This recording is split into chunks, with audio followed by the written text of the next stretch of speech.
पाकिस्तान का अगले 5 साल में क्या होगा? ये सवाल जितना बड़ा है उससे कहीं ज्यादा मजेदार और हैरान कर देने वाला इसका वो जवाब है जो हाल ही में एक बहुत बड़े ग्लोबल सेमिनार में पूरी दुनिया के सामने निकल कर आया। अक्सर सोशल मीडिया पर हमारे सामने कई तरह के वीडियो आते हैं जिन्हें देखकर हमें लगता है कि चलो ठीक है, ये भी एक सामान्य बहस है। लेकिन कुछ वीडियो ऐसे होते हैं जो सीधे इतिहास की किताबों में दर्ज होने वाली बात कह जाते हैं। कुछ ऐसा ही अनोखा वाकया तब देखने को मिला जब सिंगापुर के पूर्व राजदूत बिलाहरी कौशिकन एक अंतर्राष्ट्रीय मंच पर दुनिया के बेहद पेचीदा और गंभीर मुद्दों को डिकोड कर रहे थे। उस सेमिनार में बड़े बड़े देशों के कूटनीतिज्ञ और पत्रकार मौजूद थे। इसी भीड़ का हिस्सा बनकर 2 पाकिस्तानी पत्रकार भी अपनी पूरी तैयारी के साथ वहां पहुंचे थे। उनकी मंशा साफ थी, वे हमेशा की तरह अंतर्राष्ट्रीय मंच का इस्तेमाल करके भारत के खिलाफ थोड़ा जहर उगलना चाहते थे। भारत को दुनिया की नजरों में नीचा दिखाना चाहते थे और अपने देश पाकिस्तान को एक बेहद मासूम, पीड़ित या फिर बहुत ही जरूरी देश के रूप में पेश करने की फिराक में थे।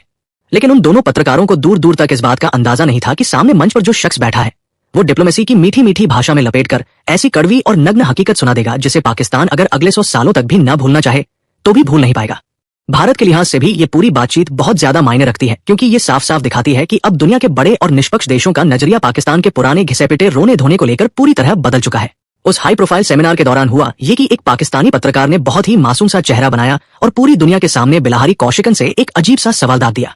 उसने पूछा कि सर, क्या आपको नहीं लगता कि पाकिस्तान आज जिन भी भयानक मुसीबतों, कंगाली और बदहाली के दौर से गुजर रहा है उसकी सबसे बड़ी जड़ उसकी भौगोलिक स्थिति यानी उसकी लोकेशन ही है? उस पत्रकार का तर्क था कि पाकिस्तान बेचारा भला क्या करे, उसके एक तरफ भारत जैसा बड़ा देश है, दूसरी तरफ हमेशा अशांत रहने वाला अफगानिस्तान है, एक तरफ ईरान भी है और इसी वजह से पाकिस्तान हमेशा मुश्किलों में घिरा रहता है। ये वो चिरपरिचित दलील है जिसे पाकिस्तानी हुक्मरान, वहां के नेता और वहां के यानी सेना दशकों से दुनिया के सामने रोते आए हैं कि हम तो बहुत ही नाजुक और रणनीतिक रूप से अहम जगह पर फंसे हुए हैं, इसलिए हमारे यहाँ कभी तरक्की का माहौल बन ही नहीं पाता और हम हमेशा युद्ध और अशांति के साए में जीते हैं। बिलाहरी कौशिकन ने इस रोतलू दलील को सुनते ही बिना एक भी सेकंड गवाए बेहद बेबाकी के साथ उस पत्रकार के इस झूठ के गुब्बारे से सारी हवा निकाल दी। उन्होंने बहुत ही तीखे और साफ शब्दों में कहा कि अपनी हर नाकामी, अपनी हर नालायकी और अपनी हर आंतरिक कमजोरी का ठीकरा अपनी भौगोलिक स्थिति यानी लोकेशन पर फोड़ना बंद कीजिए। ये कोई तार्किक बात नहीं है, बल्कि ये सिर्फ और सीधे तौर पर एक घटिया बहाना है। असलियत और जमीनी हकीकत तो ये है कि पाकिस्तान अपनी शुरुआत के दिनों से ही यानी जब से ये देश बना है तब से ही इतनी बुरी तरह से मिसमैनेजमेंट और कुप्रबंधन का शिकार रहा है कि आज की तारीख में आकर मुझे इसके भविष्य का कोई सही इलाज या समाधान दूर दूर तक नजर ही नहीं आता। बिलाहरी कौशिकन सिर्फ इतने पर ही नहीं रुके, बल्कि उन्होंने इसके बाद पाकिस्तान के पूरे सिस्टम का, वहां के समाज का और वहां की सत्ता का ऐसा करारा पोस्टमार्टम किया जो अंतर्राष्ट्रीय कूटनीति के गलियारों में अब तक का सबसे बेबाक और सच्चा विश्लेषण माना जा रहा है। उन्होंने पाकिस्तान की उस सबसे पवित्र मानी जाने वाली संस्था पर उंगली उठाई जिससे वहां के लोग भी डरते हैं। उन्होंने सीधे तौर पर कहा कि पाकिस्तान की सेना ही असल में वहां की सबसे बड़ी समस्या और बीमारी की जड़ है। लेकिन इसके साथ ही उन्होंने एक बहुत ही मजेदार और विरोधाभासी बात भी जोड़ दी। उन्होंने कहा कि कमाल की बात देखिए कि जो सेना इस देश की बर्बादी और उसकी समस्याओं की सबसे बड़ी वजह है, वही सेना आज की तारीख में इस पूरे देश को जैसे तैसे जबरदस्ती एक डोर में बांधकर बिखरने से रोके भी हुए है। यानी जो इस देश की सबसे बड़ी बीमारी है वही आज इस देश की सबसे बड़ी मजबूरी भी बन चुकी है। सेना के इस सच को उजागर करने के बाद उन्होंने वहां के सिविलियन नेताओं की जो क्लास लगाई वो वाकई देखने लायक थी और उस पर हर किसी को ताली बजाने का मन करेगा। उन्होंने किसी एक नेता या पार्टी का नाम नहीं लिया, बल्कि पूरी बिरादरी को एक ही तराजू में तौलते हुए सीधे कह दिया कि पाकिस्तान के जितने भी सिविलियन राजनेता हैं, चाहे वो नवाज शरीफ की पार्टी के हों, इमरान खान के गुट के हों या फिर भुट्टो परिवार के हों, वो सब के सब सिर्फ और सिर्फ वक्त की भारी बर्बादी है। उनके पास अपने देश को दलदल से बाहर निकालने का न तो कोई विजन है, न कोई आर्थिक योजना है और न ही देश के प्रति कोई सच्ची नियत है। कूटनीति के मंचों पर आमतौर पर लोग बहुत ही घुमा-फिरा कर शुगर कोटेड भाषा में बात करते हैं, लेकिन कौशिकन की इस खुली और सीधी धुलाई को देखकर वहां हॉल में मौजूद बड़े बड़े देशों के प्रतिनिधि भी पूरी तरह सन्न रह गए।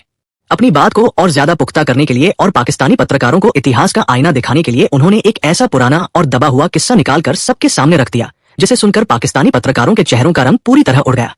उन्होंने साल 1991 की एक ऐतिहासिक घटना का जिक्र किया जब 4 पाकिस्तानी आतंकियों ने सिंगापुर एयरलाइंस के एक यात्री विमान को हवा में ही हाईजैक कर लिया था।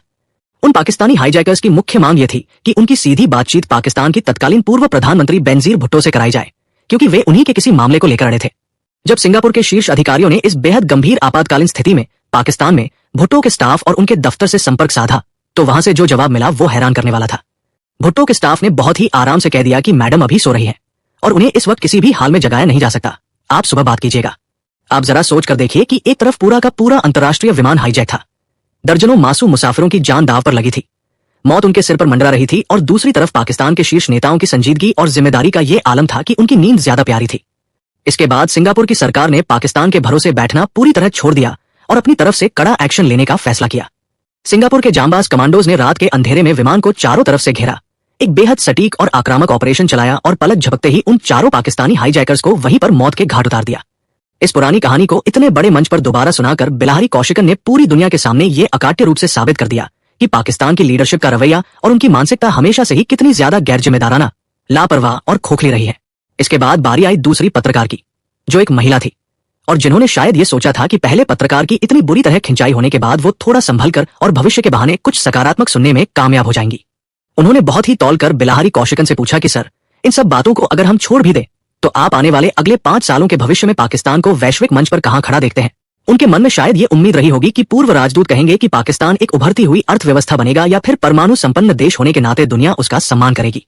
लेकिन यहां पर भी बिलाहरी कौशिकन ने जो डिकोडिंग की, जो भविष्य की तस्वीर खींची, वो पाकिस्तान के पूरे वजूद और उसकी पूरी साख पर एक ऐसा करारा तमाचा थी जिसकी गूंज बहुत दूर तक जाएगी।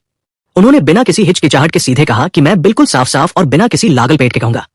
पाकिस्तान ने हाल के दिनों में ईरान और अमेरिका के बीच चल रहे भारी तनाव या फिर दुनिया में चल रही अन्य भूराजनीतिक उथल पुथल का फायदा उठाकर अपनी पुरानी कूटनीतिक पैंतरेबाजी के जरिए अमेरिका की नजरों में खुद को थोड़ा बहुत रिहेबिलिटेट यानी दोबारा काम का साबित करने की कोशिश जरूर की है। अमेरिका ने भी अपने कुछ स्वार्थों के चलते पाकिस्तान को थोड़ा बहुत भाव दे दिया है, लेकिन पाकिस्तान के हुक्मरानों को ये अच्छी तरह समझ लेना चाहिए कि इस तरह की चालाकियों और कूटनीतिक जुगाड़ू पैंतरों से पाकिस्तान के आम और गरीब लोगों का पेट नहीं भरने वाला है। उन्होंने बहुत ही ठंडे और क्रूर लहजे में आगे कहा कि पाकिस्तान बहुत लंबे समय से एक पूरी तरह से फेल होने वाला राज्य यानी फेल स्टेट बनने की कगार पर खड़ा है, और अगर मैं आज की कड़वी हकीकत बयां करूं तो आपका देश अंदर से लगभग पूरी तरह बर्बाद हो चुका है। ये इतना कड़वा, तीखा और सीधा सच था जिसे पचा पाना उस पाकिस्तानी महिला पत्रकार के लिए बिल्कुल भी मुमकिन नहीं था। वो इस जवाब को सुनकर पूरी तरह से पगला गई। उनके चेहरे की हवाइयां उड़ने लगी और अपनी बौखलाहट में उन्होंने बिलाहरी कौशिकन को बीच में ही टोकने, उनकी आवाज को दबाने और उनकी बात को काटने की नाकाम कोशिश शुरू कर दी। वह बार बार बीच में बट सर करके खुद को सही साबित करने का प्रयास कर रही थी,